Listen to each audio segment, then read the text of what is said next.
হযরত জাকারিয়া আলাইহিস সালামকে যখন কাফেররা করাত দিয়ে দ্বিখণ্ড করতেছে, আপনারা একটা কথা জেনে রাখবেন, জাকারিয়া আলাইহিস সালামকে কাফেররা মাঝখান দিয়ে দুই খণ্ড করে নাই।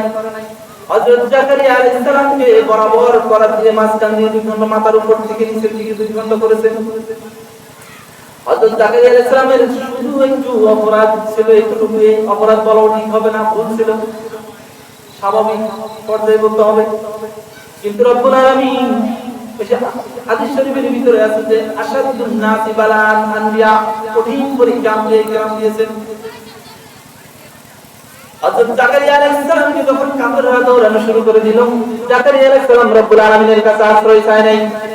রব্বুল আলামিন হযরত জাকারিয়া আলাইহিস সালাম গাছকে বলছে গাছ দুই খণ্ড হয়ে যায়, গাছ দুই খণ্ড হয়ে গেছে। রব্বুল আলামিনের কাছে পছন্দ হয় নাই কথাটা। কাফেররা যখন দেখলো জাকারিয়া আলাইহিস সালাম গাছের ভিতরে ঢুকে গেছে, কাফেররা করাত দিয়ে উপর থেকে দুই খণ্ড করা শুরু করলো। হযরত জাকারিয়া আলাইহিস সালামের মাথায় করাত লাগতে লাগবে সময় বলছে, আল্লাহ তুমি আমাকে বাঁচাও। হযরত জাকারিয়া আলাইহিস সালামকে রব্বুল আলামিন বলেন, জাকারিয়া যদি দ্বিতীয়বার সাওয়ান করিস তাহলে নবুয়তের দপ্তর থেকে নাম কাটা যাবে।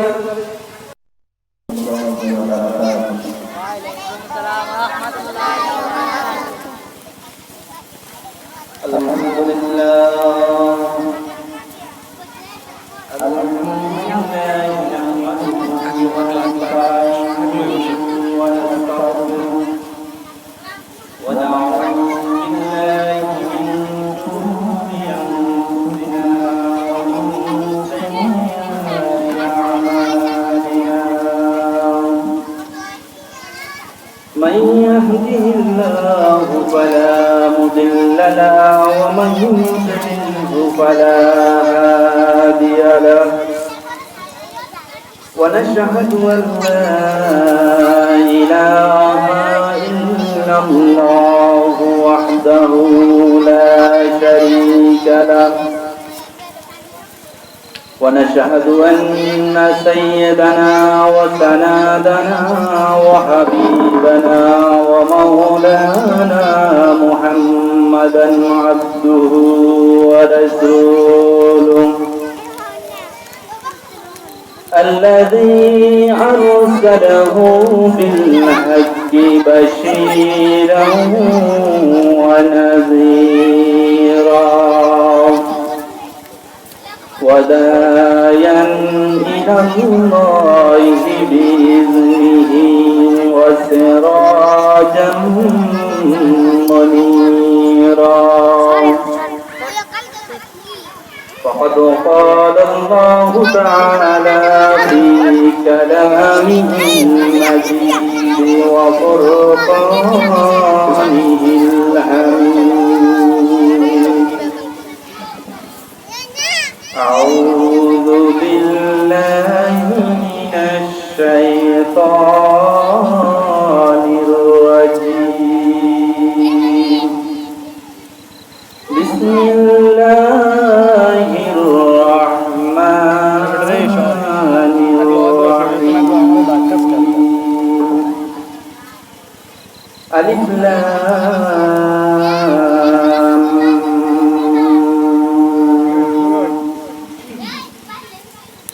أحسب الناس أن يتركوا أن يقولوا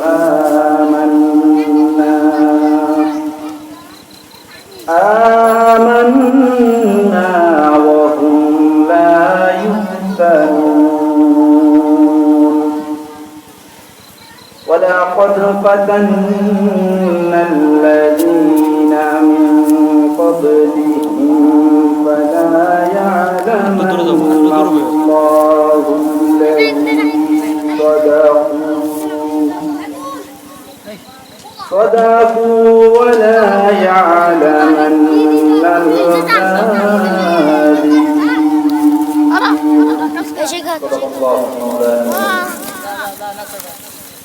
وقال تعالى في شأن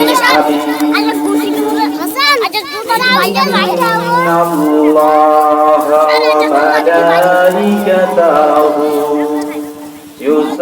يصلون على النبي يا أيها الذين آمنوا صلوا عليه وسلموا تسليما اللهم صل على سيدنا مولانا محمد وعلى آل سيدنا مولانا محمد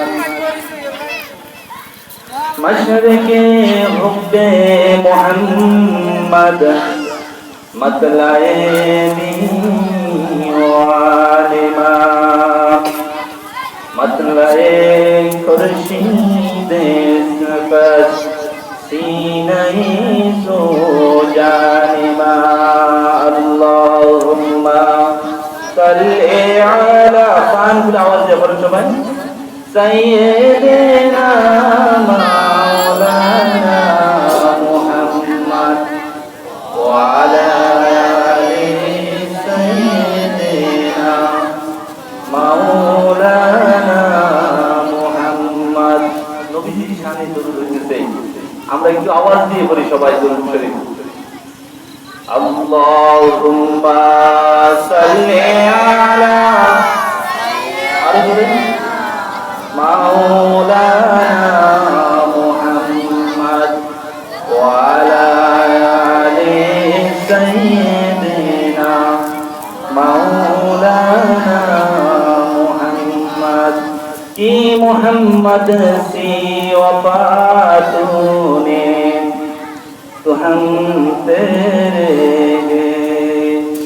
یہ جہاں سے کیا ہے لوحے قلم تیرے ہیں اللہم صلی علی سیدنا مولانا محمد وعلى آل سیدنا مولانا محمد بلغ العلا بجماله كشف الدجى بجماله حسنت جميع خصاله صلوا عليه وآله নহি সমাপ্ত কর্ম তোমার অবসর কোথায় বিশ্রামের নহি সমাপ্ত কর্ম তোমার অবসর কোথায় বিশ্রামের উজ্জ্বল হয়ে উঠেনি কেউ আজিও সবিমল জ্যোতি ইসলামের বালাগাল উলা বিকামালিহি কাশাফাত দুজা বিজামালিহি حسنت جميع خصاله صلوا عليه وآله الحمد لله মহান আল্লাহ রাব্বুল আলামিনের দরবারে অসংখ্য শুকরিয়া আদায় করতেছি যে আল্লাহ রাব্বুল আলামিন আজকে এই ফাতেমাবাদ আলহাজ ডাক্তার ইমরুল সাহেবের বাড়ির দরজায় বাইতুন নবী নুরানি কওমি মাদ্রাসার ময়দানে দুই দিন ব্যাপী তাফসীরুল কুরআন মাহফিলের প্রথম দিনের প্রথম অধিবেশনে আসার বসার এবং কোরআন হাদিসের আলোচনা শোনার জন্য আলোচনা করার জন্য আমাদেরকে বসার তৌফিক দান করেছেন সেই মহান রব্বুল আলামিনের দরবারে একবার শুকরিয়া আদায় করি সবাই আলহামদুলিল্লাহ। মুসলমান সিংহের মতো গর্জন দেয়, বাঘের মতো হুঙ্কার দেয়। মুসলমান নারে তাকবীর বললে একজনের তাকবীরে, শুধু একজনের নারে তাকবীর, এই শব্দটার কারণে অন্য মানুষের হাত থেকে, বেঈমানদের হাত থেকে তরবারি কাঁপতে কাঁপতে পড়ে যায়। আমরা সেই মুসলমান, আমরা সেই মুসলমানের গোষ্ঠী। আল্লাহ রাব্বুল আলামিন সূরা হামিম সাজদার ভিতরে বলেন, জাহান্নামীরা যেদিন জাহান্নামের আসামি হয়ে যাবে, ওরা যে পাপ কর্মগুলো করেছিল পাপ কর্মগুলো অস্বীকার করবে, রব্বুল আলামিন তখন ওদের ঠোঁটকে আটকিয়ে দিবেন, ঠোঁট বন্ধ করে দিবেন। দুটি ঠোঁট যখন বন্ধ হয়ে যাবে, তখন রব্বুল আলামিন তাদের হাত পাকে বলবে, হাত তোর দ্বারা যে অন্যায়গুলো করেছে সাক্ষী দেয়া দে। হাত বলবে রব্বুল আলামিন, ওই ইনুস ডাক্তারের বাড়ির ডান্ডায় তাফসীরুল কোরআন মাহফিল হয়েছিল, আপনার এই বান্দা সেই কোরআনুল কারীমের তাফসীরের মাহফিলে যায় নাই। রব্বুল আলামিন আপনি আমাকে নিয়ামত স্বরূপ তাকে দুটি হাত দিয়েছেন, এই হাত দ্বারা সেদিন সে নাফরমানি করেছে। বাবা বলবে রব্বুল আলামিন, আমি কিন্তু তাফসীর মাহফিলে আসার জন্য কথাগুলো বলছি কোরআন থেকে, কোরআনুল কারীমের সূরা হামিম সাজদাতে এই কথা আছে, আপনারা দেখবেন স্পষ্টভাবে। দ্বিতীয় রূপ থেকে অন্যায় অপরাধের কথা বলবে, যে তারা কোরআনের আলোচনা শুনে নাই, তারা নাফরমানি করেছে। বাবা বলবে রব্বুল আলামিন, এই লোকটি ওই নুরানি মাদ্রাসার সামনে তাফসীরুল কোরআন মাহফিল হয়েছিল, কোরআন ও হাদিসের আলোচনা হয়েছিল, রব্বুল আলামিন তাফসীরের মাহফিলে যায় নাই, বরং তোমার নাফরমানি করেছে, নাফরমানির দিকে দিয়ে চলছে। সব বলবে রব্বুল আলামিন, লোকটি তাফসীরুল কোরআন মাহফিলে যাওয়ার সুযোগ ছিল, কিন্তু তিনি মাহফিলে যায় নাই, কিন্তু মোবাইলে ফেসবুক খুলে বসে রয়েছে, মোবাইলে গান বাজনা শুনেছে, কিন্তু তাফসীরুল কোরআন মাহফিলে আসে নাই। রব্বুল আলামিন সেদিন হাত পা চক্ষু চামড়ার সাক্ষী নিয়ে লোকটিকে জাহান্নামে দিয়ে দিবেন। বলেন নাউযুবিল্লাহ। হাত পা সাক্ষী দিয়ে দিবেন যে আল্লাহ, এই লোকটি সেদিন তাফসীরের মাহফিলে যায় নাই, অযথা বসে বসে আমি পা দ্বারা হেঁটে মাহফিলে না যায় ওনার কাজের দিকে হেঁটে গেছে। হাত বলবে আল্লাহ, কোরআনের মাহফিল শুনে নাই, তারা অন্যায় অপরাধ করেছে আমার দ্বারা। চক্ষু বলবে রব্বুল আলামিন, কোরআনের মাহফিলে যায় নাই, তারা অন্যায় অশ্লীলতা দেখেছে, চামড়াও এভাবে সাক্ষী দিয়ে দেবে। আল্লাহ রাব্বুল আলামিন সেদিন যদি আমরা যদি দোয়া খেয়ে যাই রব্বুল আলামিনের সামনে, আল্লাহ রাব্বুল আলামিন যদি আমাদের হাত পা গুলোকে সাক্ষী দেওয়ার অনুমতি দিয়ে দেয়, যদি ঠোঁট বন্ধ করে দেয়, আর আমাদের আমরা যদি আমাদের বিপক্ষে সাক্ষী দিয়ে দেয়, তাহলে আমাদের সাক্ষী হয়ে যায় জাহান্নামে যাওয়া ছাড়া আমাদের আর কোনো উপায় নাই। বলেন ঠিক কিনা? আমাদের চক্ষু চামড়া যদি আমাদের বিপক্ষে সাক্ষী দিয়ে দেয়, চামড়া, হাত পা, সমস্ত অঙ্গ প্রত্যঙ্গ গুলো যদি আমাদের বিপক্ষে সাক্ষী দেয়, তাহলে আমরা সেদিন জাহান্নামে যাওয়া ছাড়া আর কোনো উপায় থাকবে না। হাদিস শরীফের ভিতরে এসেছে, প্রতিদিন রব্বুল আলামিন কিছু ফেরেশতা নিযুক্ত করে দিয়েছেন, কোরআন হাদিসের আলোচনা যেখানে হয় ফেরেশতারা সেই আলোচনাগুলোয় বসার জন্য বসতে থাকে। কোন এক ফেরেশতা যখন দেখে যে কোথাও কোরআনের মাহফিল হতেছে, হাদিসের আলোচনা হইতেছে, তখন ওই ফেরেশতা তার সহকর্মী ফেরেশতাদেরকে ডেকে বলেন, ও ফেরেশতার দলেরা, ওই ডাক্তার আলহাজ ইউনুস সাহেবের বাড়ির দরজায় কোরআনুল কারীমের মাহফিল হতেছে, আসো আসো সবাই আসো, এখানে কোরআনের মাহফিল হবে, এখানে কোরআনের আলোচনা হতেছে, আসো। তখন সমস্ত রহমতের ফেরেশতারা যারা এই কোরআনের মাহফিলকে তালাশ করে, কোরআন হাদিসের আলোচনার মজলিসকে তালাশ করে, তারা চলে আসে। ফেরেশতারা এই কোরআনের আলোচনাগার, এই তাফসীর মাহফিলের অনুষ্ঠানকে চতুর্দিকে ঘেরাও করে নেন। এরপরে ফেরেশতারা একজনের কাঁধের উপরে আরেকজন বসেন। ফেরেশতারা জায়গা না পাওয়ার কারণে একে অপরের গায়ের উপরে বসতে বসতে আসমান পর্যন্ত ভরে যান। এরপরে ফেরেশতারা রব্বুল আলামিনের সামনে যখন উপস্থিত হন, রব্বুল আলামিন ফেরেশতাদেরকে বলেন, ও আমার ফেরেশতারা, তোমরা কোথায় ছিলে?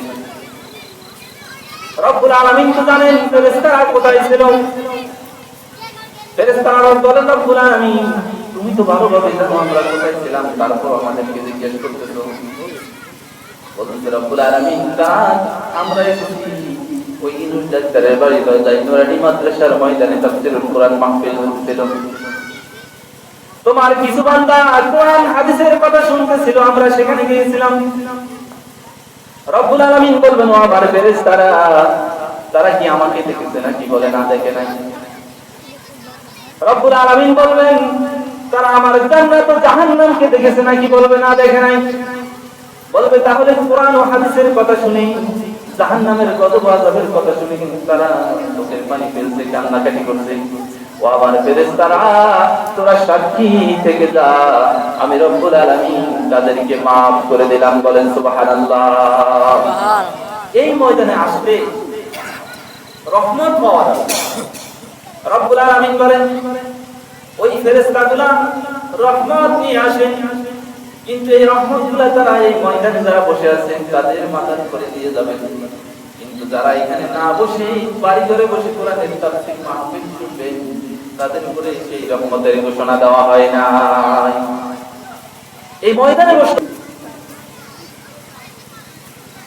আলেমদেরকে সম্মান করতে হবে। আলেমদের সামনে নিজে গান বাজনা শুনেন আর শোনান মানুষকে, কিন্তু একজন আলেমকে দেখলে সম্মান করতে হবে। কারণ হাদিস শরীফের ভিতরে এসেছে কিয়ামতের দিন যখন মুসিবতে পড়ে যাবে মানুষকে জাহান্নামে যাওয়ার জন্য রব্বুল আলামিন মানুষকে শুধু সুকানা তাওসিলা ধরে ধরে জান্নাতে দিয়ে দিবেন। দুনিয়ায় কোনো আমলে পাবে না তাকে জান্নাতে দেওয়ার জন্য রব্বুল আলামিন। আল্লাহ রাব্বুল আলামিন বলবেন ও আমার ফেরেশতারা তোমরা লক্ষ্য করে দেখো আমার এই বান্দা দুনিয়ার জীবনে কোনো আলেমকে ভালোবাসছিল কিনা, কোনো আলেমের সাথে কোনো একদিন বসে খানা খেয়েছিল কিনা। ফেরেশতারা বলবে রব্বুল আলামিন পেয়ে গেছি একদিন দুনিয়ার জিন্দেগিতে উনি একজন আলেমের সাথে দোকানে বসে চা খেয়েছিল, উনি একদিন আলেমকে আহ্বান করেছিল, বাড়িতে দাওয়াত দিয়েছিল, অথবা কোনো এক মজলিসে আলেমের সাথে বসেছিল। আল্লাহ বলবেন যা ফেরেশতারা লোকটাকে টেনে জান্নাতে নিয়ে যা। বলেন সুবহানাল্লাহ। তাহলে আলেমদেরকে কি সম্মান করতে হবে? আমাদের এই এলাকাও ভালো ছিল, আজকে নষ্ট হয়ে যাচ্ছে। দোকানপাটে গান বাজায় যারা, আমি তাদের চেয়ে তারা শুনে তাদেরকে দোষী করতে চাই। আমাদের মুরব্বী যারা দাদার বয়সী বাবার বয়সী তারা খবর শোনার নাম দিয়ে হা করে টেলিভিশনের দিকে তাকায় থাকে। এই কোরআনের মাহফিলে তাফসীর করবে কোথায় থেকে? গুনার কাজ করতে করতে আকল বুদ্ধি সব চলে গেছে। এই আকল বুদ্ধি, আকেল বুদ্ধি, শুদ্ধ ভাষায় আকেল, আমরা আঞ্চলিকে আকল করি যাতে সবাই বোঝে। এই আকেল চলে যাওয়ার কারণে যেদিন জাহান্নামে চলে যেতে হবে আর কোনো উপায় রইল না। রব্বুল আলামিন কোরআনুল কারীমের ভিতরে সেই কথা উপস্থাপন করে দিয়েছেন যে এরা দুনিয়াতে বকর থাকার কারণে হাসরের ময়দানে বকরগিরি করবে। সেই কথা আল্লাহ রাব্বুল আলামিন সূরা মারিজের ভিতরে বলে দিয়েছেন। মূল আলোচনা চাইতে আমি একটু উল্লেখ করছি, কিছু মানুষ আসো। আল্লাহ রাব্বুল আলামিন সূরা মারিজের ভিতরে বলে দিয়েছেন এই সমস্ত আহম্মকগুলা, এই সমস্ত নির্বোধগুলা যখন এই দুনিয়াতে গুনাহ করতে করতে তাদের বিবেক শূন্য হয়ে গেছে, আকেল বলতে কিছুই নাই তাদের ভিতরে, হাসরের ময়দানে দেখবে যে উনি জাহান্নামে যেতে চার কোনো উপায় নাই। সেদিন বলবে এই বেআকেলের মতো এক আচরণ শুরু করে দিবে যে রব্বুল আলামিন দুনিয়াতে আমার যে বাবা মা আমাকে জন্ম দিয়েছে, আল্লাহ আমার বাবা মা রব্বুলকে তুমি জাহান্নামে দিয়ে দাও, রব্বুল আলামিন মুক্তিপণ হিসাবে আমাকে জান্নাত দিয়ে দাও। বলেন নাউযুবিল্লাহ। এটা কি ব্যক্তিগত হলো কিনা? যে বাবা মা জন্ম দিল সেই বাবা মাকে বলবে যে কেন জাহান্নামে দিয়ে দাও, আর আমাকে মুক্তিপণ হিসেবে বাঁচাও। মুক্তিপণ বুঝেন আপনারা? তার মানে হলো আমাকে ফাঁসি না দিয়ে আরেকজনকে দেয়, ওনাকে মুক্তিপণ হিসেবে নির্ধারণ করে দেওয়া। অতএব নিজে জাহান্নামী হয়ে গেছে, নিজে মুক্তিপণ চায় বাবা মাকে জাহান্নামে দেওয়ার জন্য। দেখলে সন্তানদের কথা বলা হবে যে দুনিয়ায় যে সন্তান দান করেছিল রব্বুল আলামিন, সন্তানগুলোকে জাহান্নামে দিয়ে দাও, মুক্তিপণ হিসাবে আমাকে আল্লাহ তুমি জান্নাত দিয়ে দাও। দেখলো যে সন্তানগুলোকে জাহান্নামে দেওয়া হচ্ছে না, জাহান্নামের সন্তানকে দেওয়া হচ্ছে না, আর তাকে জাহান্নাম থেকেও বাঁচানো হচ্ছে না, জাহান্নামের দিকে ক্রমে আগায় নিতে ফেরেশতারা। বলবে রব্বুল আলামিন ঘটনা অনেক বড়, এই কোরআনের তাফসীরে মুফাসসিরিন কেরাম ব্যাখ্যা অনেক বড় করেছেন।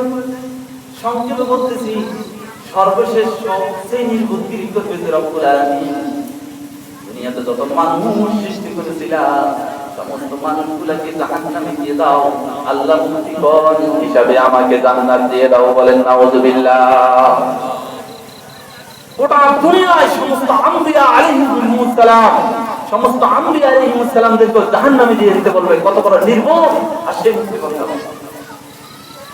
এই নির্বোধগিরি দুনিয়াতে পাপ করার কারণে দুনিয়ার আকল বুদ্ধি যখন দুনিয়াতে চলে যাবে, হাসরের ময়দানে তার আকল বুদ্ধি বলতে কিছুই থাকবে না।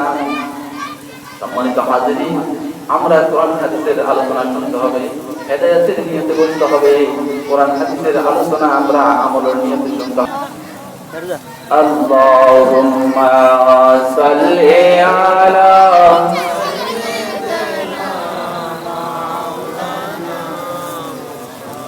وعلى آله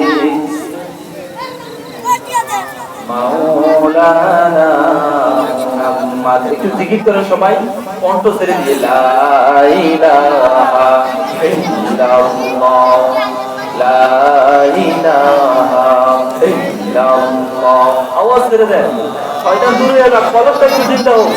লা ইলাহা ইল্লাল্লাহ,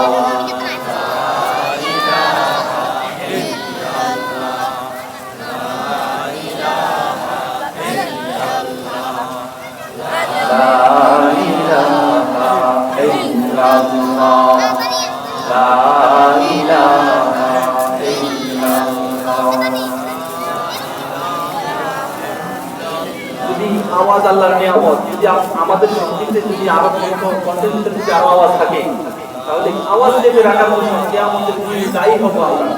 রব্বুল আলামিনের কাছে জবাবদিহি করা লাগবে। সম্পূর্ণ এগুলা আমি কোনো বানোয়ার কথা বলছি না, আপনারা আওয়াজ করে দিয়ে জিকির করেন লা ইলাহা।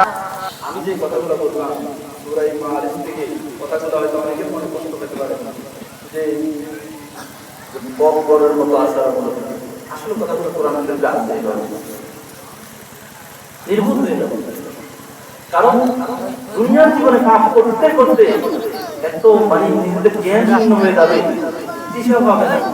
একটা দৌড় দিবে, আবার দৌড় দিবে, কি করবে যে জাহান্নামের এমন গর্জন শুরু হয়ে যাবে, জাহান্নামের ভিতরে ফুলকি মারতে থাকবে, আগুনের জোশ বেড়ে যাবে। বলবে যে জাহান্নাম বলবে এই নাফরমান দুনিয়াতে আল্লাহর নাজ নিয়ামত পেয়েছে, আর আজকে হাসরের ময়দানে উপস্থিত হয়েছে, হিসাব নিকাশের দরকার নাই, দ্রুত জাহান্নামের সাইডে তার ভিতরে ঢুকে আনি। জাহান্নামের ফেরেশতারা বলবে না, বিচার করো, তারপরে এই বিপদ থেকে সেখানেও উপস্থিত হবে। সূরা মারিজ সম্ভবত 10 নম্বর আয়াত দেখবেন আপনারা, যারা বাংলা পড়তে পারেন অর্থ বাংলা অর্থ সরকার ভিতরে দেখবেন। হাত পা সাক্ষী দিবে সূরা হামিম সাজদা 24তম পারায়, সূরা হামিম সাজদার দ্বিতীয় রুকুতে দেখবেন, সম্ভবত 19 থেকে 19 নম্বর আয়াত 20 নম্বর আয়াত থেকে দেখবেন এই আলোচনা। সম্মানিত হাজিরিন, আমার মূল আলোচনা ছিল, আমি যে কথাটা বলছিলাম যে মানুষের আজকে যে আয়াতগুলো তেলাওয়াত করেছি, এই আয়াতের মূল সাবজেক্ট হলো মানুষের দুনিয়ার জিন্দেগিটা কিভাবে পরিচালিত হবে সেই বিষয়ের উপরে। সবাই আমার সাথে পড়ুন, আউযু বিল্লাহি মিনাশ শাইতানির রাজীম। আলিফ লাম মিম। এগুলো এগুলার অর্থ একমাত্র প্রকৃত অর্থ আল্লাহ পাক রব্বুল আলামিন ভালো জানেন। দ্বিতীয় আয়াত, আহাসিবান নাসু আন ইউতরাকু আন ইয়াকুলু আমান্না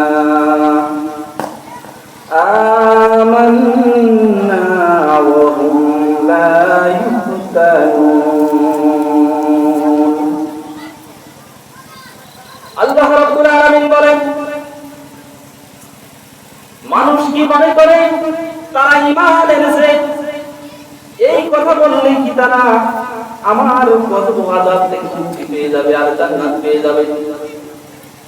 দুনিয়ার জিন্দেগিতে তারা শুধু বলবে যে আমি ঈমান গ্রহণ করেছি, আর নেকামল করলো না। আমি যে হুকুম আহকাম তাদেরকে দিয়ে দিয়েছি, এই হুকুম আহকাম গুলো তারা মানলো না। দুনিয়ার জীবনে কোনো পরীক্ষাই দিতে হলো না, শুধু বলবেন মুখ দিয়ে শুধু লা ইলাহা ইল্লাল্লাহ মুহাম্মাদুর রাসূলুল্লাহ, এই কথা বললেই শুধু মুখে ঈমানের উচ্চারণ করলে কি জান্নাত পেয়ে যাবে? পরবর্তী আয়াতে রব্বুল আলামিন বলতেছেন ওয়ালাকাদ ফাতান্নাল্লাযীনা মিন ক্বাবলিহিম ফালা ইয়া'লামান্নাল্লাহুল্লাযীনা সাদাকু ওয়া লা ইয়া'লামান্নাল কাযিবিন। ঈমান গ্রহণ করেছে কিন্তু আমি তাদেরকে কোনো পরীক্ষা করি নাই, এই ধারণা করলে কি তারা বুঝতে পারবে যে কোনো পরীক্ষা নিরীক্ষা তারা জান্নাতে চলে যাবে? এটা তাদের এই ধারণাটা ভুল। রব্বুল আলামিন তাদেরকে অবশ্যই পরীক্ষা করবেন। দ্বিতীয় আয়াতের ভিতরে রব্বুল আলামিন বলেন দুনিয়ার জীবনে রব্বুল আলামিন বলেন তাদেরকে কঠিন পরীক্ষা দিতে হবে। আমি পূর্ববর্তী যারা ঈমান এনেছিল, ভবিষ্যতে যারা ঈমান আনবে, বর্তমানে যারা ঈমান আনছে, আমি পূর্ববর্তীদেরকেও পরীক্ষা করেছি, বর্তমানে যারা আছে তাদেরকেও পরীক্ষা করব, পরীক্ষা করে ছাড়বো। ভবিষ্যতে যারা আসবে তাদেরকেও আমি পরীক্ষা করব। বলেন সুবহানাল্লাহ। ঈমানের ব্যাপারে একটা পরীক্ষা করব। এই পরীক্ষার মাধ্যমে আমি রব্বুল আলামিন যাচাই করে নিব কে ঈমানের ব্যাপারে সত্যবাদী আর ঈমানের ব্যাপারে কি মিথ্যাবাদী, ঈমানের ব্যাপারে কি মিথ্যা প্রতিপন্নকারী। হাদিস শরীফে এসেছে মুনাফিকেরা যখন ঈমান গ্রহণ করতে মুখে স্বীকার করত, আর রব্বুল আলামিন যখন পরীক্ষা দিয়ে আসেন তাদেরকে পরীক্ষিত করতেন, তখন জিহাদের ময়দান থেকে তারা পিছনের দিকে হটতেন, পিছন থেকে পিছনের দিকে হটতে থাকতেন। তারা মনে করতেন তাদের উপর রব্বুল আলামিনের গজব নাযিল হইতেছে, তারা তো জিহাদের ময়দানে যায়নি, তারা জীবন চলে যাবে। রব্বুল আলামিন বলেন আমি ঈমানের ব্যাপারে তাদেরকে পরীক্ষা করে নিয়ে দেখব যে কারা ঈমানের ব্যাপারে সত্যবাদী এবং মিথ্যাবাদী। তাফসীর ইবনে কাসিরের ভিতরে আল্লামা ইবনে কাসির রাহমাতুল্লাহি আলাইহি একটি সহিহ হাদিসের riwayat নিয়ে আছেন আশাদুন নাস বালাআন আনবিয়া, ঈমানের ব্যাপারে সবচেয়ে কঠিন পরীক্ষা দিয়েছেন আম্বিয়া আলাইহিস সালাম। আশাদুন নাস বালাআন আনবিয়া সুম্মা সালিহুন সুম্মা আমসাল আমসাল, এরপরে হলো আম্বিয়া কিরামের পরে হলো সমস্ত সালিহিন বান্দাগুলা, ওলিয়া কিরামগুলা, এরপরে হলো সমস্ত দুনিয়ার ঈমানদার ব্যক্তি, মুমিন ব্যক্তিগুলা। হাদিস শরীফের ভিতরে এসেছে দুনিয়ার জীবনে কঠিন পরীক্ষার সম্মুখীন হয়েছে আম্বিয়া ইকরাম, নবীগণ কঠিন পরীক্ষার সম্মুখীন হয়েছেন। হযরত মুসা আলাইহিস সালাম কঠিন পরীক্ষার সম্মুখীন হয়েছেন, হযরত ইউনূস আলাইহিস সালাম পরীক্ষার সম্মুখীন হয়েছেন, হযরত ইব্রাহিম আলাইহিস সালাম কঠিন পরীক্ষার সম্মুখীন হয়েছে কি হয় নাই? হযরত ইব্রাহিম আলাইহিস সালামকে নমরুদ অগ্নিকুণ্ডের ভিতরে ফেলে দিয়েছিল। দেখলো যে হযরত ইব্রাহিম আলাইহিস সালাম আগুনের ভিতরে ঢুকতেছিল না, কারণ হযরত ইব্রাহিম আলাইহিস সালাম আগুনের কাছে সাহায্য চায় নাই, ফেরেশতাদের কাছে সাহায্য চায় নাই, তিনি রব্বুল আলামিনের কাছে যখন সাহায্য চেয়েছিলেন, রব্বুল আলামিন আগুনকে বলে দিয়েছিলেন আগুন আমার ইব্রাহিমের গায়ে আগুন লাগানো তো দূরের কথা, আমার ইব্রাহিমের একটি পশমও জ্বালাবে না। নমরুদ দূরে বসে দেখতেছে যে আজ এত কঠিন আগুন জ্বলছে কিন্তু ইব্রাহিম তো কে বসে আছে। নমরুদ বলে আগুন রে, তোর কি জ্বালানোর শক্তি কি শেষ হয়ে গেল নাকি? তুই কেন আমার শত্রু ইব্রাহিমকে জ্বালিয়ে দিচ্ছিস না?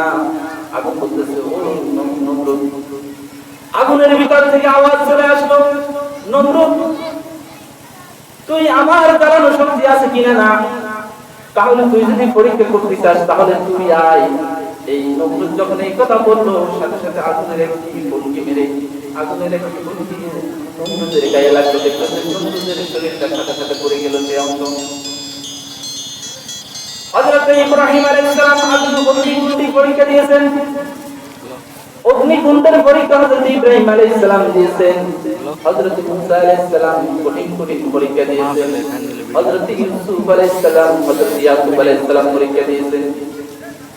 হযরত আইয়ুব আলাইহিস সালাম পরীক্ষা দিয়েছেন। হযরত আইয়ুব আলাইহিস সালামকে 18টি বছর রোগে আক্রান্ত করে রেখেছিলেন। সমস্ত শরীরকে পোকে ক্ষতবিক্ষত করে ফেলেছিল। দুনিয়ার মানুষটাকে বাড়িতে ঘরে জায়গা দিচ্ছিল না, জঙ্গলায় ফেলে রাখছিল হযরত আইয়ুব আলাইহিস সালামকে। হযরত আইয়ুব আলাইহিস সালাম তো রব্বুল আলামিনকে ছাড়েন, রব্বুল আলামিনের গোলামি ছাড়েন নাই। আমি যে কোরআনের আয়াতের ভিতরে রব্বুল আলামিন যে কথা বলছেন, আমি সেই কথা বলতেছি যে নবীরা সর্বপ্রথম এই কঠিন পরীক্ষা দিয়েছিল। রব্বুল আলামিন কোরআনুল কারীমের ভিতরে বলেছেন, আমি তাদেরকে ভয় দিয়া পরীক্ষা দেব, ক্ষুধা দিয়া পরীক্ষা দিব, ধন সম্পদগুলো তাদের থেকে কেড়ে নিয়ে পরীক্ষা দেব। যারা বেঈমান তারা মনে করবে যে আমার উপরে গজব নাযিল হয়ে গেছে, আরে আমার উপরে রব্বুল আলামিনের প্রতি গজব করছে, আরে তারা তখন ঈমান হারায় ফেলবে। রব্বুল আলামিন বলেন, ঈমানের পথ হলো কণ্টকাকীর্ণ, সমস্ত বাধাকে ভেঙে তারা সঠিক পথের দিকে সামনে আগাইতে হবে। রব্বুল আলামিন তাদেরকে পরীক্ষা করবে। লোকটা যদি মুমিন হয়ে যায় তাহলে লোকটা জান্নাতে চলে যাবে, আর যদি লোকটা বেঈমান হয়ে যায় জাহান্নামের অতল গহ্বরে নিক্ষিপ্ত হবে। বলেন নাউযুবিল্লাহ। নাউযুবিল্লাহ বলতে মানে আল্লাহ, আমরা এই যে জাহান্নামের অতল গহ্বরে চলে যাব বলেছেন, এই কথাগুলো থেকে আল্লাহ এই জাহান্নামের অতল গহ্বর থেকে আমরা মাফ চাই। এই কথাটা আমরা আসতে বলার জন্য এত বছর ওয়াজ শুনি, এই কথাটা বুঝি না। চিল্লে তো জোরে শুরু করতে পারি যে আল্লাহ মাফ করে, নাউযুবিল্লাহ। বাংলা শব্দ আল্লাহ মাফ করে, আর আরবিতে বললেন যে আল্লাহ আমাদের সকলকে মাফ করে। তাহলে আমরা একটু জোরে শুরু আওয়াজ দিয়ে বলি নাউযুবিল্লাহ। সম্মানিত হাজিরিন, রব্বুল আলামিন বলেন, লোকেরা যদি বলে, লোকেরা কি বলে, এই কথাই ভেবেছে যে আমরা ঈমান এনেছি, এই কথা বললে জান্নাত পেয়ে যাব। অথচ আমি তাদেরকে কোনো পরীক্ষা করি নাই। এমন ব্যাপারটি এমন হবে না, বরং তারা কঠিন পরীক্ষা দিতে হবে। এই কঠিন পরীক্ষা দিয়েছিল সর্বপ্রথম নবীরা, এরপরে সালেহীন ব্যক্তিরা, সাহাবায়ে কেরামও কঠিন পরীক্ষা দিয়েছিলেন। হযরত বেলাল রাদিয়াল্লাহু তাআলা নূর জিহ্বাটাকে লোহা দিয়ে সিদ্ধ করে দিয়েছেন। এই ওয়াজ শুনতেন কি শুনেন নাই? হযরত খাব্বাব রাদিয়াল্লাহু তাআলা নুকে তারা হযরত খাব্বাব রাদিয়াল্লাহু তাআলা নুকে জ্বলন্ত আগুনের আঙ্গারের উপরে শোয়া দিয়েছেন। এরপরে কাফেররা মুসলমানদেরকে ধরে ধরে বিভিন্ন ভাবে মারধর করেছেন। জিহাদের ময়দানে মুসলমানগুলো শহীদ হয়েছেন। কিন্তু এই কঠিন পরীক্ষা আমাদের সকলকে দিতে হবে। কঠিন পরীক্ষা দিয়ে আমরা সবাই সামনে আগাইতে হবে। নবীদের পরে আউলিয়া ইকরাম, সমস্ত আউলিয়া ইকরামও পরীক্ষা দিতে হয়েছে। তবে হাদিস শরীফের ভিতরে এসেছে, যার ঈমান যত বড় তার পরীক্ষাও তত বড় হবে। লোকটা যেরকম তার পরীক্ষাও সেরকম। আমরা নবীদের মতো পরীক্ষা দিতে হবে না, কারণ নবীদের মতো ধৈর্য আমাদের ভিতরে নাই। কারণ হযরত জাকারিয়া আলাইহিস সালামকে যখন কাফেররা করাত দিয়ে দ্বিখণ্ড করতেছে, আপনারা একটা কথা জেনে রাখবেন, জাকারিয়া আলাইহিস সালামকে কাফেররা মাঝখান দিয়ে দুই খণ্ড করে নাই। হযরত জাকারিয়া আলাইহিস সালামকে বরাবর করাত দিয়ে মাঝখান দিয়ে দুই খণ্ড, মাথার উপর থেকে নিচের দিকে দুই খণ্ড করেছেন। হযরত জাকারিয়া আলাইহিস সালামের শুধু একটু অপরাধ ছিল, একটুকু অপরাধ বলা ঠিক হবে না, ভুল ছিল, স্বাভাবিক পর্যায়ে বলতে হবে। কিন্তু রব্বুল আলামিন হাদিস শরীফের ভিতরে আছে যে আশাদুন নাসি বালান আনবিয়া, কঠিন পরীক্ষা আম্বিয়া দিয়েছেন। হযরত জাকারিয়া আলাইহিস সালামকে যখন কাফেররা দৌড়ানো শুরু করে দিল, জাকারিয়া আলাইহিস সালাম রব্বুল আলামিনের কাছে আশ্রয় চায় নাই। রব্বুল আলামিন হযরত জাকারিয়া আলাইহিস সালাম গাছকে বলছে গাছ দুই খণ্ড হয়ে যা, গাছ দুই খণ্ড হয়ে গেছে। রব্বুল আলামিনের কাছে পছন্দ হয় না এই কথাটা। কাফেররা যখন দেখলো জাকারিয়া আলাইহিস সালাম গাছের ভিতরে ঢুকে গেছে, কাফেররা করাত দিয়ে উপর থেকে দুই খণ্ড করা শুরু করলো। হযরত জাকারিয়া আলাইহিস সালামের মাথায় করাত লাগবে সময় বলছে আল্লাহ তুমি আমাকে বাঁচাও। হযরত জাকারিয়া আলাইহিস সালামকে রব্বুল আলামিন বলেন জাকারিয়া যদি দ্বিতীয়বার সাউন্ড করে তাহলে নবুয়তের দপ্তর থেকে নাম কাটা যাবে। তখন নবীরা ধৈর্যের সাথে জাকারিয়া আলাইহিস সালাম তখন মেনে নিয়েছেন আর করাত তাকে দুই খণ্ড করে দিয়েছেন। বলেন সুবহানাল্লাহ, আল্লাহু আকবার। আল্লাহর প্রশংসা করতেছেন যে আল্লাহ নবীদেরকে কত প্রশংসা দিয়েছেন। হযরত ইউনূস আলাইহিস সালাম কি দোষ করেছে? নিনুয়া গোত্রের লোকজন ঈমান গ্রহণ করতেছে না, মারধর করতেছে। তিনি ভাবলেন নদীর ওপারে যে আমি দ্বীনের দাওয়াত দেব। রব্বুল আলামিন ভাবলেন রব্বুল আলামিনের মনে এটা ভালো লাগলো না যে ইউনূস তো আমার কাছে সাহায্য চাইলো না, আমার কাছে অনুমতি নিল না। রব্বুল আলামিন ইউনূস আলাইহিস সালামকে নদীতে ফেলে এবং মাছের পেটে ঢুকিয়ে দিলেন। এভাবে সমস্ত নবীদেরকে পরীক্ষা করেছেন, কিন্তু আমাদের ঈমান এত বড় নাই, আমাদের পরীক্ষাও এত বড় হবে না। তবে ঈমানদার কত বড় হাদিস শরীফের ভিতরে আছে, তার পরীক্ষাও তত বড় হবে। বলেন সুবহানাল্লাহ। এর পরবর্তী আয়াতে আল্লাহ রাব্বুল আলামিন বলেন যে আগে বলছেন যে লোকেরা কি মনে করে যে আমরা ঈমান এনেছি এই কথা বললেই নাজাত পেয়ে যাব। পরবর্তী আয়াতে বলছেন যে না, ব্যাপারটি এমন হবে না, কঠিন পরীক্ষা দিতে হবে তাদেরকে। যুগে যুগে আমি বহু মানুষকে আমি পরীক্ষা করেছি, ভবিষ্যতে যারা আসবে তাদেরকে পরীক্ষা করব। এখন চতুর্থ আয়াতে আল্লাহ রাব্বুল আলামিন কাফের মুশরিকদেরকে, নাফরমানদেরকে মুখ দিয়ে কথা বলতেছেন। أم حسب الذين يعملون السيئات أن يسبقون ساء ما يحكمون। এই আয়াতের ভিতরে রব্বুল আলামিন বলেন কাফেররা কি মনে করে দুনিয়ার জীবনে আমি তাদেরকে গজব আযাব না দেওয়ার কারণে তারা আমার আযাব থেকে মুক্তি পেয়ে গেছে। দুনিয়ার জীবনে আমার নাফরমানি করেছে, আমার সাথে নাফরমানি করেছে, কিন্তু কোন কাফেরের জন্য আমি আমার নিয়ামতকে রহিত করি নাই। এই কারণে কি কাফেররা ভাবতেছে যে আমরা রব্বুল আলামিনের আযাব থেকে মুক্তি পেয়ে গেছি। অন্য আয়াতের ভিতরে কুরআনুল কারীমের অন্য জায়গায় আছে কাফেরদেরকে যখন আবার আযাবের কথা বলা হতো, বেঈমানদেরকে যখন কুরআনুল কারীমের গজব ও আযাবের কথা, যে জাহান্নামের কথা শোনানো হয়, তখন জাহান্নামের কথা শোনার পরে কাফেররা বলে, নবীদেরকে বলে, সালিহীন ব্যক্তিদেরকে বলে, কোথায় সেই আযাব, কোথায় সেই হিসাব নিকাশের দিন, সেই হিসাব নিকাশের দিন আসার আগে আমাদেরকে একটু আযাব দেখাও। এই আয়াতের ভিতরে রব্বুল আলামিন বলেন কাফেররা কি সন্দেহ মনে করে যে তারা আমার গজব আযাব থেকে মুক্তি পেয়ে যাবে? আল্লাহ বলেন না না না, কাফেররা কখনো আমার গজব আযাব থেকে মুক্তি পাবে না। বরং আমি আগে যেই কথা বলছি যে রব্বুল আলামিন বলেন যে তারা দুনিয়ার জীবনে, দুনিয়ার জিন্দেগিতে তারা মত্ত থাকার কারণে, তারা পরকালের চিন্তা থেকে মুক্ত হয়ে দুনিয়ার হাসি তামাশার ভিতরে পড়ে থাকার কারণে, বরাবর সব সময় গুনাহের কাজে লিপ্ত থাকার কারণে তারা এই পরকালের আযাবের কথা থেকে তারা মুখ ফিরিয়ে নিয়েছে। বলেন নাউযুবিল্লাহ। বরং আমি রব্বুল আলামিন বিচারের দিনে তাদেরকে কঠিন আযাবে গ্রেফতার করব। বলেন নাউযুবিল্লাহ। আবার একটু দুরূদ শরীফ করি আমরা। আল্লাহুম্মা সাল্লি আলা। এরপর রব্বুল আলামিন বলেন যারা আমার হুকুম মানে চলবে, আমার সাথে সাক্ষাৎ কামনা করবে। পরবর্তী আয়াতে বলেন বিসমিল্লাহির রহমানির রহিম মান কানা ইয়ারজু লিকা আল্লাহি ফাইন্না আযালাল্লাহি লাআত ওয়া হুয়াস সামিউল আলীম। আল্লাহ রাব্বুল আলামিন বলেন যে ব্যক্তি আমার সাথে সাক্ষাৎ কামনা করে, যে ব্যক্তি এই ধারণা করে যে দুনিয়াতে আমি ছিলাম না, আমি থাকবো না, আমার যখন বাবার জন্ম হয়েছিল তখন আমার অস্তিত্ব ছিল না। যখন আমার বাবার দাদার জন্ম হয়েছিল তখন আমার বাবার অস্তিত্ব ছিল না।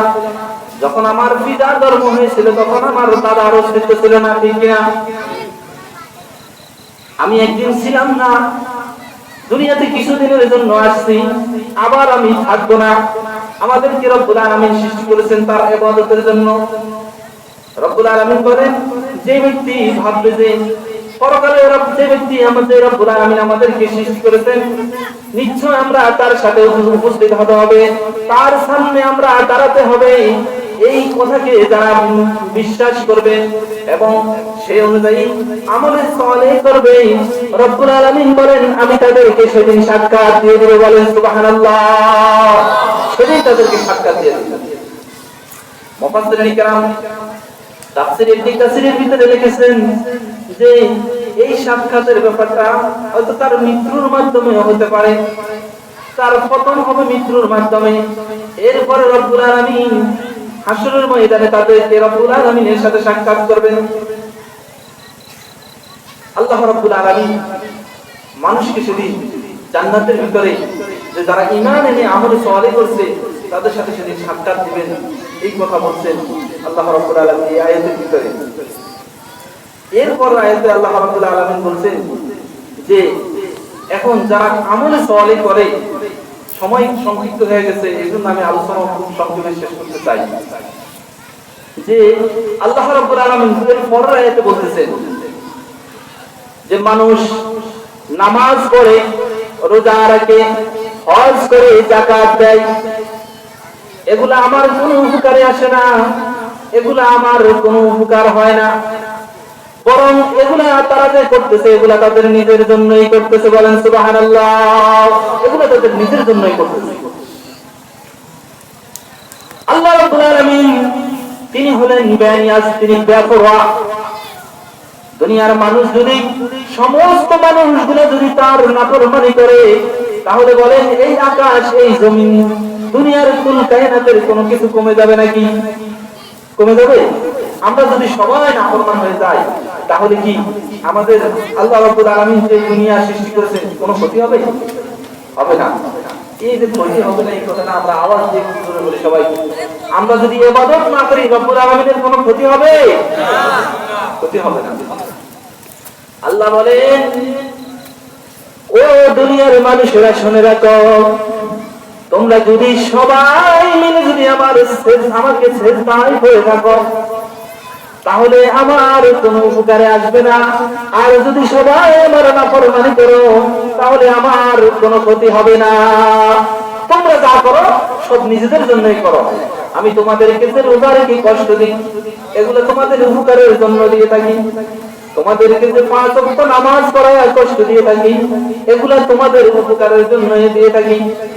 পরবর্তী আয়াতে এই আয়াতের ভিতরে আল্লাহ রাব্বুল আলামিন বললেন, এর পরবর্তী আয়াতের ভিতরে রাব্বুল আলামিন বললেন যে যারা ঈমান আনছে, আমলে সালেহ করছে, আমি তাদেরকে 2টা পুরস্কার দিয়ে দেব।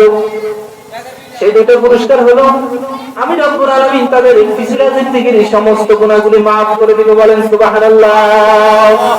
পিছলা জিন্দেগীর সমস্ত গুনাহগুলি maaf করে দেবেন। এই কথাটা শুনে কি আমরা খুশি হতে পারি না? পারি। কারণ রব্বুল আলামিন আমাদেরকে ঈমান আনার পরে আমলে সালেহ করলে আমাদের গুনাহগুলি maaf করে দিবেন, এই কথাটা শুনলে আমরা তো অনেক খুশি হওয়ার কথা। কারণ আমরা অন্যায় করেছি, অপরাধ করেছি, নাফরমানি করেছি, তার নাজ নেয়ামত খেয়েছি, খাওয়ার পরে তার সাথে নাফরমানি করেছি, তার নাজ নেয়ামত ভক্ষণ করে আমরা তার সাথে যে নাফরমানি করি, এরপরে রব্বুল আলামিন আমাদেরকে ক্ষমার ঘোষণা দিয়ে দিয়েছেন যে আমরা ঈমান গ্রহণ করে যদি আমলে সালেহ করি তাহলে আমাদেরকে maaf করে দিবেন, আমাদের পিছলা জিন্দেগীর সমস্ত গুনাহগুলি maaf করে দিবেন এবং দুনিয়ার জীবনে যে কষ্ট করেছি এই কষ্টের বদৌলতে এমন জান্নাত দান করবেন যা জীবনে যা চোখেও দেখে নাই, জীবনে যা কল্পনাও করে নাই। সুবহানাল্লাহ। জীবনে যা দেখে নাই, জীবনে যা কল্পনাও করে নাই, এমন জান্নাত চলে আসবে।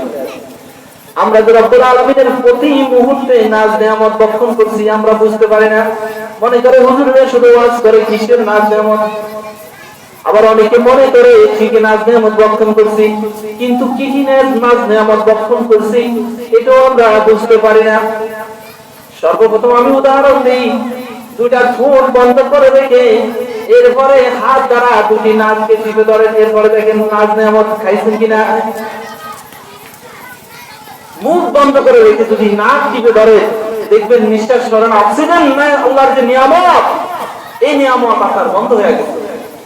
সর্বোচ্চ 2 মিনিটের মধ্যে মারা যাবে লোকটা, যাবে কিনা? যদি কোন দেশের প্রধানমন্ত্রীর কাছে এই ক্ষমতাটা দিয়ে দিত, এই নিয়ামত যদি কোন প্রধানমন্ত্রীর কাছে থাকতো, বলতো বিরোধী দলের দাবি মানবো না, অক্সিজেন বন্ধ, বিরোধী দল সব মরে যাচ্ছে, সবগুলো মারা হবে। কিন্তু রব্বুল আলামিন এই নিয়ামত নিজের হাতে রেখে দিয়েছেন। আমরা যদি চিন্তা করি যে রব্বুল আলামিন আমাদেরকে কত নিয়ামত দান করেছেন, তার ভিতরে সর্বপ্রথম অক্সিজেন, এরপরে দেখেন চক্ষু। যে ব্যক্তির জন্ম অন্ধ হয়েছে তার দুনিয়াটা কি তার জন্য সে কিছুই বুঝতে পারলো না। হযরত জুনাইদ বুগদাদি রাহমাতুল্লাহি আলাইহি তিনি একদিন স্বপ্ন দেখেন যে কিয়ামত হয়ে গেছে, রব্বুল আলামিন তার কাছে বিচারের সামনে, হাসর ময়দানে তার সামনে বিচারের কার্যক্রম শুরু করে দিয়েছেন। রব্বুল আলামিন জুনাইদ বুগদাদি রাহমাতুল্লাহি আলাইহি জিজ্ঞেস করছে, ও জুনাইদ, তুমি কি জান্নাতে যেতে চাও আমার রহমতের দ্বারা নাকি তোমার নেক আমলের দ্বারা? হযরত জুনাইদ বুগদাদি রাহমাতুল্লাহি আলাইহি বলেন, রব্বুল আলামিন সারা জিন্দেগি ভরে আমি রাত থেকে তাহাজ্জুদের নামাজ আদায় করেছি, আল্লাহ দেখি একটু আমার ইবাদতের দ্বারা জান্নাতে যেতে পারি কিনা। রব্বুল আলামিন বলবে, জুনাইদ রে, সকালবেলা ঘুম থেকে উঠে স্বপ্ন দেখতেছেন যে রব্বুল আলামিন বলে, জুনাইদ রে, সকালবেলা ঘুম থেকে উঠে তোমার যে দুটি চোখ দ্বারা এই দুনিয়া দেখছিলা, সেই চোখের নিয়ামত গুলা দাও। দেখলো যে চোখের নিয়ামতের জন্য দুনিয়ার সমস্ত আমল গুলা দিয়ে দেওয়া হলো। হযরত জুনাইদ বুগদাদি রাহমাতুল্লাহি আলাইহি সমস্ত আমল শেষ হয়ে গেছে, চোখের শুকরিয়া নিয়ামত যুগ শেষ আল্লাহর। আর আমরা আমাদের অবস্থাটা কি? যার দুটি হাত নাই তার কি অবস্থা?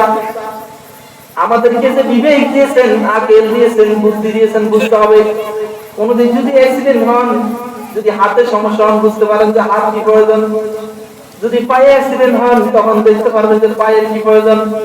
কারো যদি এক হাত অ্যাক্সিডেন্ট হয়ে যায়, আরো হাত দিয়ে দুনিয়ার সব কাজ তখন করা লাগে। খাইতে যে হাত, অন্য কাজে সেই হাত ব্যবহার করা লাগে। তখন ওই যে হাতটা অসুস্থ হয়ে গেছে তখন বোঝা যায় যে নিয়ামত কিরকম। আরেকটা যে হাত অসুস্থ হলো সেটা, কত মানুষ আছে তাদের দুটা হাত নাই। আমি সেদিন বরিশাল থেকে আসার পথে দেখতেছি একটা লোকের গলার সাথে বিছার ঝুলি ঝুলানো, আর তার দুটি হাত সিনা থেকে কর্তন, সিনার দুটি হাতে নাই, হাতের অর্ধেক নাই, একবারে সিনা থেকে কর্তন দুটি হাত।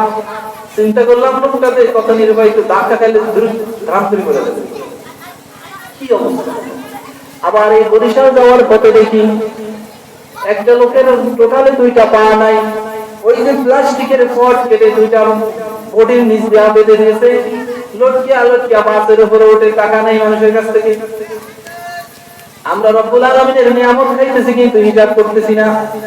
আসলে ময়দানে রব্বুল আলামিন জিজ্ঞেস করবে, বান্দারে আমার নিয়ামত খাইছ, নিয়ামত বর্তন করছ, তোর সামনে যে কাউন্ট ব্যক্তি গেছে তুই কি দেখোস না? সেদিন বলবে রব্বুল আলামিন বুঝি নাই, বুঝার এই কথা বলার সুযোগ নেই। আল্লাহ রাব্বুল আলামিন বলবেন, বান্দারে তোর সামনে যে দুটো পা নাই এমন লোক গেছে দেখোস নাই, দুটো হাত নাই এমন লোক গেছে দেখোস নাই, অন্ধ ব্যক্তি গেছে দেখোস নাই।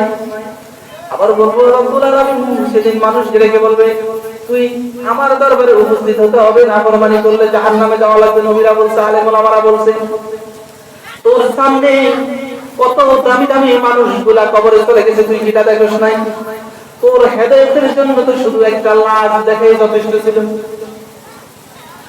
তোর এলাকার ভিতরে সবচেয়ে সম্মানিত ব্যক্তি যে কবরে চলে গেছে, তোর হেদায়েতের জন্য সেটাই তো যথেষ্ট ছিল। কিন্তু তুই সেটা মনের ভিতরে নেস নাই, সেই কথা কখনো ভাবস নাই।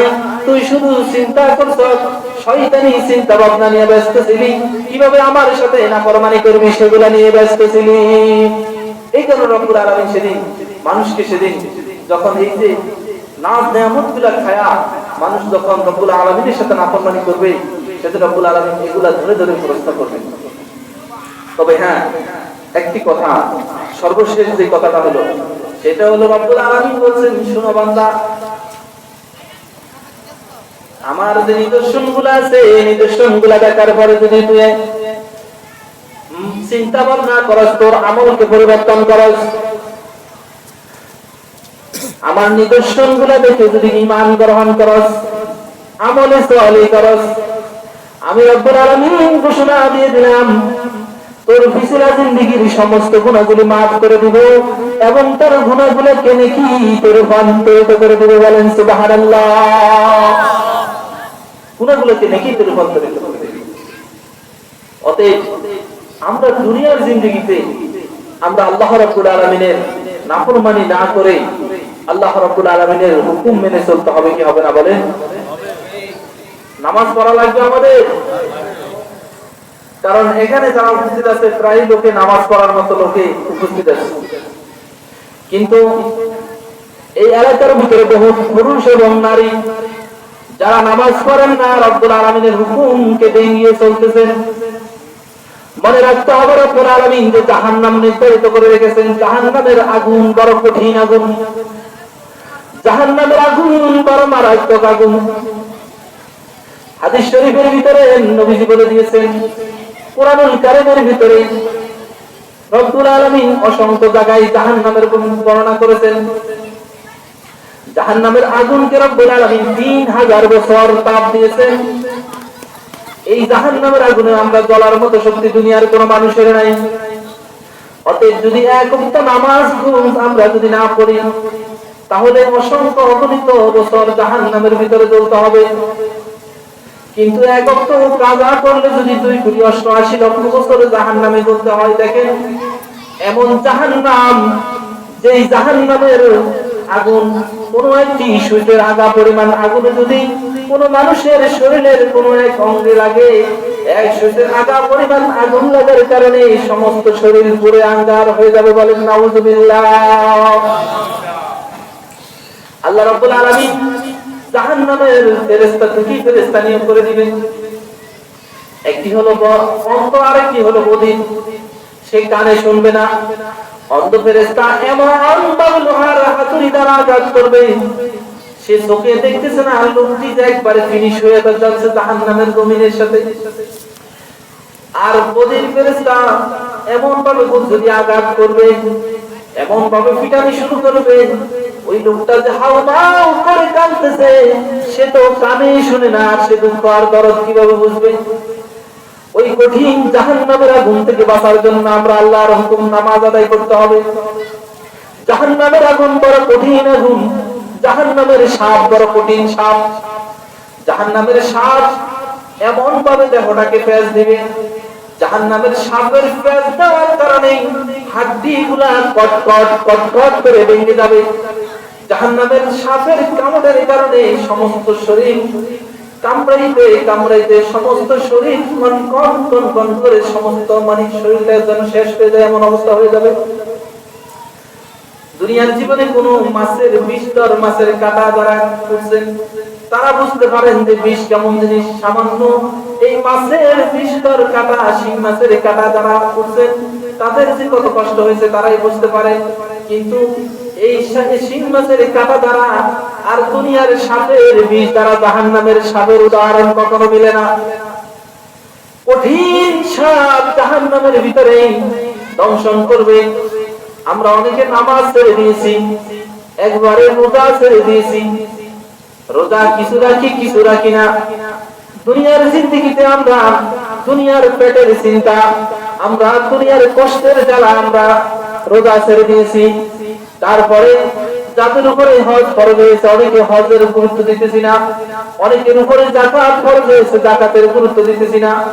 আমাদের আকেলবান বিবেকবান প্রত্যেকের উপরে পর্দা ফরজ হয়েছে, পর্দার গুরুত্ব দিতেছি না।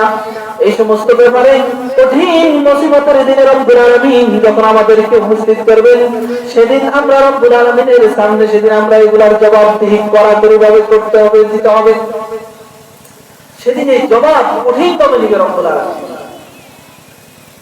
যে অলসতা করে নামাজ না পড়ার কারণে এত ওয়াজ এত তাফসীর মাহফিল চলে, কিন্তু বক্তা মুফাসসিরিন কিরাম যারা আসে তারা কোরআনুল কারীম এবং হাদিস শরীফ থেকে ওয়াজ শোনাচ্ছেন। তারা বলতেছেন যে নামাজ পড়ো, রোজা রাখো, কিন্তু আমরা নামাজ পড়ি না। আবার অনেকে নামাজ পড়ি, আমাদের নামাজ কিন্তু আমাদের অন্যায় অপরাধ কাজ থেকে আমাদেরকে ফিরাইতে পারছে না। নামাজ হাদিস শরীফের ভিতরে আছে, রব্বুল আলামিন বলেন, হাদিস শরীফের ভিতরে আছে, কোরআনুল কারীমের ভিতরে আছে, রব্বুল আলামিন বলেন যে নামাজ মানুষের অন্যায় অপরাধ কাজ থেকে ফিরিয়ে রাখে। নামাজ মানুষকে অন্যায় এবং অপরাধ কাজ থেকে ফিরিয়ে রাখে, কিন্তু আমরা দেখতেছি নামাজ অন্যায় অপরাধ থেকে আমাদেরকে ফিরাইতে পারছে না। তার কারণ কি? যারা নামাজ পড়ি তারা দেখি যে নামাজ আমাদেরকে অন্যায় থেকে ফিরাচ্ছে না। মুসলমান দাবি করি, মুসলমানের মতো লাগছে না। কারণ কি? কারণ হলো আমরা যে নামাজ পড়ি, এই নামাজ আমাদের নামাজ হয় না। এই নামাজ আমাদের নামাজ হয় না। হাদিস শরীফে এসেছে, লোকটি যখন আল্লাহু আকবার বলে নিয়ত বাঁধে, রব্বুল আলামিন বলেন আমি বান্দার দিকে একবারে তাকিয়ে থাকি, বান্দা আমার দিকে, বান্দা আমাকে তাকাতেছে। এরপরে লোকটি যখন নিয়ত বাঁধার পরে আমার থেকে মন ঘুরিয়ে নেয়, রব্বুল আলামিন বলেন আমি এই বান্দার থেকে মুখ ঘুরিয়ে নিই। বলেন নাউযুবিল্লাহ। নামাজের ভিতরে আমরা বিভিন্ন মতামত, বিভিন্ন চিন্তা ভাবনা, গুরুতে কি খেয়ে গেলাম, তারপরে কোথায় কাকে আমরা অপরাধী করতে পারবো, কাকে মিথ্যা মামলা দিতে পারবো, কাকে কোন জায়গা দিয়ে ক্ষতি করতে পারবো, আর তারপরে কোথায় যায় আমরা লাভবান হতে পারবো। দুনিয়ার সমস্ত কিছু আমাদেরকে অসওয়াসা দেয়। হ্যাঁ, অসওয়াসা দিবেন, কিন্তু আমরা এই অসওয়াসা থেকে বাঁচার জন্য আমরা চেষ্টা করতে হবে। তারপরে আমরা সঠিকভাবে নামাজ আদায় করতে হবে। হাদিস শরীফে এসেছে, ফেরেশতারা নামাজি ব্যক্তির নামাজের জন্য অপেক্ষমান থাকে। লোকটি যখন নামাজ পড়ে, নামাজটা যদি তার নবীজি যেভাবে নামাজ শিখিয়ে গেছেন সেইভাবে হয়, ওই ফেরেশতা নামাজগুলোকে নিয়ে রব্বুল আলামিনের সামনে উপস্থিত হয়ে যায়। আর যদি লোকটার নামাজ নবীজি যে নামাজ শিখিয়ে দিয়েছেন সেই নামাজ না হয়, ওই নামাজের মোল্লা সহ তার মুখের উপরে নিক্ষেপ করে চলে যান। বলেন নাউযুবিল্লাহ। এই তো আমাদের নামাজে অন্যায় অপরাধ থেকে ফিরাইতে পারে না। এই নামাজ আমাদেরকে অন্যায় অপরাধ থেকে ফিরাইতে পারে না। অতএব নামাজ পড়তে হলে মসজিদের ইমাম যারা সূরা সহি নাই, মসজিদের ইমামের কাছে এসে আমরা সূরাগুলো শুদ্ধ করতে হবে। নামাজের নিয়ম কানুন গুলা সহিভাবে জানতে হবে, সহিভাবে নামাজগুলা পড়তে হবে। আশেপাশের বাজার গুলোতে যায় যদি টিভির পর্দার দিকে তাকিয়ে থাকি, তাহলে আমাদের নামাজের কেরাত শুদ্ধ হবে না। আমাদের নামাজের নিয়ম কানুন যেগুলো নবীজি শিখিয়ে দিয়ে গেছেন সেগুলো আমাদের হবে না। আর এই নামাজ আমাকে অন্যায় কাজ থেকে ফিরাইতে পারবে না। নামাজ যদি ঠিক মতো পড়ি, যদি নামাজটা সহিভাবেই হয়, তাহলে দেখবেন একটা অন্যায় কাজ যখন সামনে আসে তখন আপনার বিবেকে বাধা দিয়ে দেবে, না আমি 5 ওয়াক্ত নামাজ পড়ি, আমি আল্লাহকে সিজদা দিই, আমি এই কাজ করতে পারবো না, আমি মিথ্যা কথা বলতে পারবো না, আমি চগলখড়ি করতে পারবো না, আমি মুনাফিকি করতে পারবো না, বিবেক বাধা দিয়ে দিবে। আবার মুসলমান দাবি করি, নবীর ওয়ারিস বলে দাবি করি, আমরা ইমানদার বলে দাবি করি, চেহারাতে আমাদের দাড়ি নাই, নবীর সুন্নাত নাই, পোশাকে আশাকে নবীর সুন্নাত নাই। অতএব নবীজি যেভাবে হাদিস শরীফের ভিতরে আমাদেরকে দুনিয়ার জীবন পরিচালিত করতে বলেছেন, রব্বুল আলামিন আমাদেরকে যেভাবে দুনিয়ার জীবন পরিচালনা করতে বলেছেন, কোরআনুল কারীমের ভিতরে এই কোরআন ও হাদিস অনুসারে জীবন পরিচালনা করে আমরা কবরে যেতে হবে। বলেন ঠিক কিনা? এই কোরআন হাদিস অনুযায়ী যদি আমরা জীবন পরিচালনা করি, তাহলে রব্বুল আলামিন আমাদেরকে পরীক্ষা করবেন। এই পরীক্ষাতে আমরা উত্তীর্ণ হতে হবে। এই পরীক্ষাতে যদি উত্তীর্ণ হতে পারি, তাহলে রব্বুল আলামিন আমাদেরকে হাসিবনি হিসাবান ইয়াসীরা, বিনা হিসাবে রব্বুল আলামিন আমাদেরকে জান্নাতে দিয়ে দিবেন। বলেন সুবহানাল্লাহ। সম্মানিত হাজিরিন, আমি একটি হাদিস শোনাই, বুখারী শরীফের হাদিস। এই কথাটা শুনে আলোচনা শেষ করতে চাই। এই হাদিসটা হলো 7 ব্যক্তিকে রব্বুল আলামিন আরশের নিচে ছায়া দান করবেন। কয় ব্যক্তিকে? 7 ব্যক্তিকে। আচ্ছা বলেন, আরশের নিচে ছায়া পাওয়া কি আমাদের জন্য খুব সৌভাগ্যের বিষয় কিনা? বলেন, খুব সৌভাগ্যের বিষয়। আসলে যদি মন দিয়ে চিন্তা করি তাহলে অনেক সৌভাগ্যের বিষয় যে জাহান্নামের কঠিন বিপদের দিনে আসলে ময়দানে আমরা আরশের নিচে ছায়া পাবো। কারণ সেদিন অবস্থাটা এমন হবে যেদিন আরশের নিচে মানুষ ঢুকবে, যাদেরকে এই হাদিস অনুযায়ী আমল করলে যাদেরকে আরশের নিচে ছায়া দিবে এরা আরামে থাকবে। আর যারা আরশের নিচে ছায়া পাবে না, পাপিষ্ঠ ব্যক্তিরা, নাফরমান ব্যক্তিদের সেদিন অবস্থাটা কেমন হবে? এই চৈত্র মাসের তীব্র হারে রৌদ্র যখন আমাদের গায়ে লাগে তখন চামড়াগুলা পুড়ে যাওয়ার মতো উপক্রম হয়। কিন্তু হাসরের ময়দানে এই সূর্যকে সেদিন এক হাত বা এক বিগত উপরে আনি দেওয়া হবে। এই সূর্যের ফিট হলো উপরের দিকে। এখন হাসরের ময়দানে সেদিন সূর্যের মুখকে নিচের দিকে দেবেন। এখন সূর্যের পিঠের তাপ লাগে, সেদিন সূর্যের মুখের তাপ লাগে। এবং এক হাত অথবা এক বিগত যাই হোক না কেন, এতটুকু উপর থেকে সূর্যের তাপ লাগবে। আর গুনাহগারের মগজটা সেদিন গরম ভাতের পানির মতো টকবক টকবক করে উঠতে থাকবে। মাথার মস্তক গুলা উতলাইতে নাক দিয়ে কান দিয়ে গলতে সমস্ত দেখা ভেসে যাবে। এই কঠিন মুসিবতের দিনে রব্বুল আলামিন মানুষদেরকে ডেকে ডেকে আরশের নিচে ছায়া দিবেন। সেই আরশের নিচে ছায়া পাওয়ার মতো এক নম্বর ব্যক্তি হলো যে ব্যক্তি নাই পরায়ণ শাসক। এখন বলবেন আমি তো আরশের নিচে ছায়া পাবো না, ভাই থেকে ছুটে গেছি। বলে কেন? আমি তো আর শাসক না, আমি কি দেশ চালাই? তবে আপনি একটা দেশ চালান, সেই দেশটা হলো আপনার ঘর। আপনার ঘর আপনি চালান কিনা? নাকি অন্য মানুষের চালায়? পুরুষেরা চালায় না? আপনার স্ত্রীর হক, স্ত্রীকে পরিচালনার দায়িত্ব কার?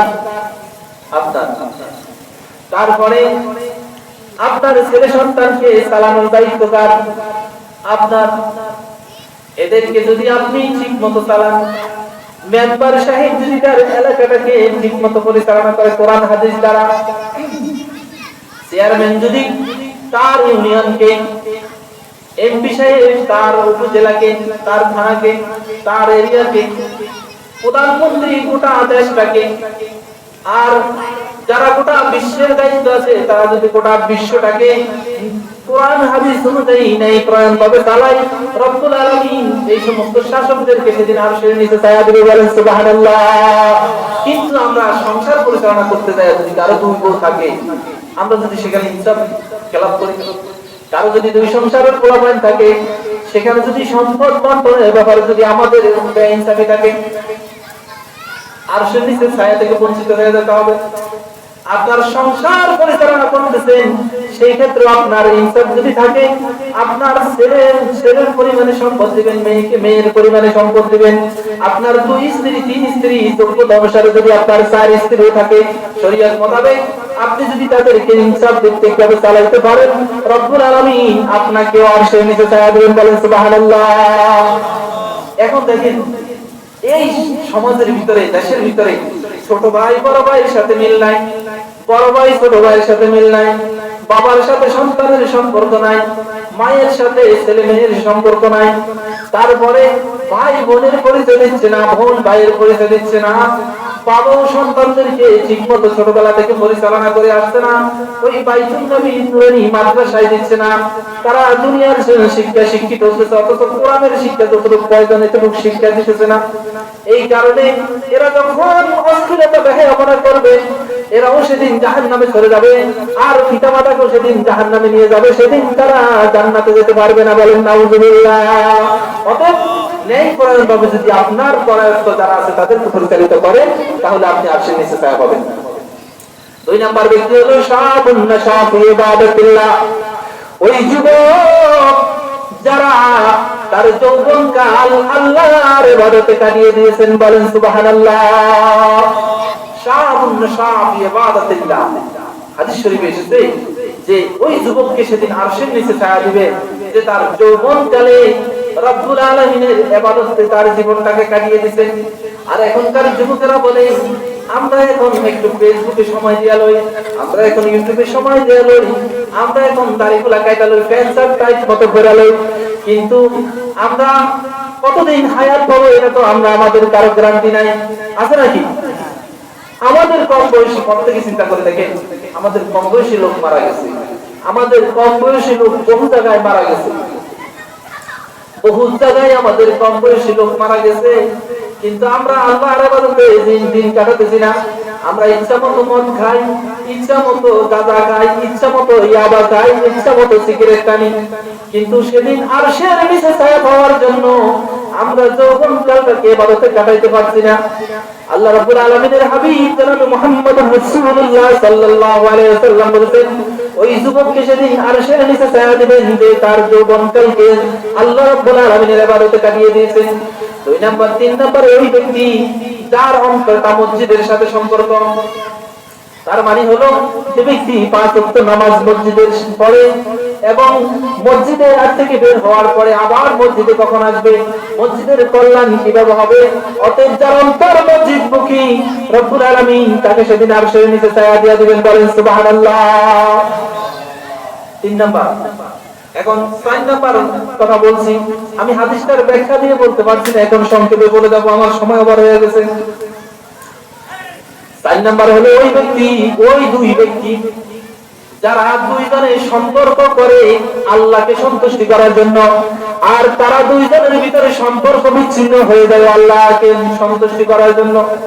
অতএব একটা মানুষ গুনাহ করে, মদ খায়, বিড়ি খায়, সিগারেট খায়, জুয়া খেলে, জিনা করে, কিন্তু আরেকজন হুজুর, কিন্তু সে তার সাথে সম্পর্ক করে। কিন্তু আমরা অনেকে মনে করি যে এই হুজুরের কেন ওই চরিত্র ব্যক্তির সাথে সম্পর্ক, হুজুরের যদি এই নিয়ত থাকে যে আমি তার সাথে সম্পর্ক করি আর তাকে আস্তে আস্তে রব্বুল আলামিনের পথের দিকে টেনে আনি, কোরআনের দাওয়াত দেয়, হাদিসের দাওয়াত দেয়, আবার দেখা গেল এই লোকটাকে সেদিন আরশের নিচে ছায়া দিবে। আর কোন ব্যক্তি যদি সেদিন দেখবে যে কোন একজন আমলদারি ব্যক্তি দেখতে বাহ্যিক দৃষ্টি থেকে দেখতেছে যে আমলদার আসলে সে কোরআন বিরোধী কাজ করে, শরীয়ত বিরোধী কাজ করে, সে আলেম থেকে আরেকজন আলেম মুখ ফিরিয়ে নিল, এই সম্পর্কটা বিচ্ছিন্ন করলো। অতএব ওই দুই ব্যক্তি যারা মানুষের সাথে সম্পর্ক করে আল্লাহকে সন্তুষ্টি করার জন্য এবং মানুষের সাথে সম্পর্ক বিচ্ছিন্ন করে রব্বুল আলামিনের সাথে রব্বুল আলামিনকে সন্তুষ্টি করার জন্য, ওই দুই ব্যক্তিকে আমি রব্বুল আলামিন সেদিন আরশের নিচে ছায়া দেবে, বলেন সুবহানাল্লাহ। ব্যাপারটা বুঝতে পারছেন তো? এই জন্য আমরা মানুষের সাথে সম্পর্ক করতে হবে রব্বুল আলামিনকে সন্তুষ্টি করার জন্য। নাম্বার 5, 7 ব্যক্তিকে আরশের নিচে ছায়া দেবে। নাম্বার 5, রব্বুল আলামিন বলেন, আল্লাহর নবী সাল্লাল্লাহু আলাইহি ওয়াসাল্লাম বলেন, 5 নাম্বার হলো ওই ব্যক্তি, ওই যুবক, যে যুবককে কোন উচ্চ বংশীয় সুন্দরী রূপসী তরুণী তন্নি, রাজার মেয়ে, বাদশার মেয়ে, চেয়ারম্যানের মেয়ে, মেম্বারের মেয়ে, এলাকার ধনী ব্যক্তির মেয়ে, সবচেয়ে সুন্দরী রূপসী মেয়ে যদি বলে, তাকে কোন গোপন জায়গায় নিয়ে যদিও বলে যে আসো আমার সাথে অপকর্ম করো, আমার সাথে জিনা করো, আর ওই লোকটি যদি তখন বলে ইন্নী আখাফুল্লাহ, আমি আল্লাহকে ভয় করি, আমি রব্বুল আলামিন সেদিন ওই ব্যক্তিকে আরশের নিচে ছায়া দেব, বলেন সুবহানাল্লাহ। জিনা ব্যভিচার, অন্যায় অশ্লীলতা বেড়ে গেছে, এই নদী কেন ভাঙে? হাদিস শরীফের ভিতরে এসেছে, মানুষের উপরে যদি নির্যাতন শুরু হয়ে যায় তখন নদী ভাঙা শুরু হয়ে যায়, জিনা ব্যভিচার যদি বেড়ে যায় তখন এই নদী ভাঙন শুরু হয়ে যায়। আমাদের মানুষের লক্ষ লক্ষ টাকার সম্পদ নষ্ট হয়ে যায় এই জিনা ব্যভিচারের কারণে, অশ্লীলতার কারণে। এই আমাদের এই বিপদ দিয়ে আসছে আমাদের দিকে। অতএব হাদিস শরীফের ভিতরে এসেছে, কোন যুবককে যদি কোন সুন্দরী রূপসী উচ্চ বংশীয় মর্যাদার সম্পূর্ণ একটি মেয়ে যদি বলে আসো আমরা জিনা করি কোন গোপন জায়গায়, আর সে বলে যদি ইন্নী আখাফুল্লাহ, আমি আল্লাহকে ভয় করি, আমি রব্বুল আলামিনকে ভয় করে সে যদি অন্যায় না করে, আমি রব্বুল আলামিন তাকে আরশের নিচে ছায়া দিয়ে দেব, বলেন সুবহানাল্লাহ। আর দুই ব্যক্তি হলো, 6 নম্বরে হলো ওই ব্যক্তি যে দান করে, সদকা করে, যাকাত দেয়, এমন গোপনে দান করে, নাম ফুটায়া দান করে না, শুধু দান করে আল্লাহকে সন্তুষ্টি করার জন্য। এমন গোপনে দান করলো, সে যা দান করেছে হাদিস শরীফে এসেছে তার ডান হাত কি দান করেছে, বাম হাত জানা নাই, মানে এত গোপনে দান করবে। এত গোপনে যে ব্যক্তি দান করবে রব্বুল আলামিন বলেন কিয়ামতের দিন, কঠিন মুসিবতের দিনে আমি তাকে আরশের নিচে ছায়া দিয়ে দেব, বলেন সুবহানাল্লাহ। আরশের নিচে সেদিন ছায়া দিয়ে দেব। আর 7 নম্বর হলো ওই ব্যক্তি যে ব্যক্তি নির্জনে গোপনে রব্বুল আলামিনকে ডাকে, কোরআনুল কারীম তেলাওয়াত করে রব্বুল আলামিনের সাথে দাঁড়িয়ে নামাজ, রব্বুল আলামিনের সামনে দাঁড়িয়ে নামাজ আদায় করে অথবা জিকির করে, রব্বুল আলামিন বলেন যে ব্যক্তি নির্জনে ইবাদত করে আর তার দুই চোখ দ্বারা অশ্রু বইতে থাকে, আমি রব্বুল আলামিন সেদিন তাকে আরশের নিচে ছায়া দিয়ে দেব। বলেন সুবহানাল্লাহ।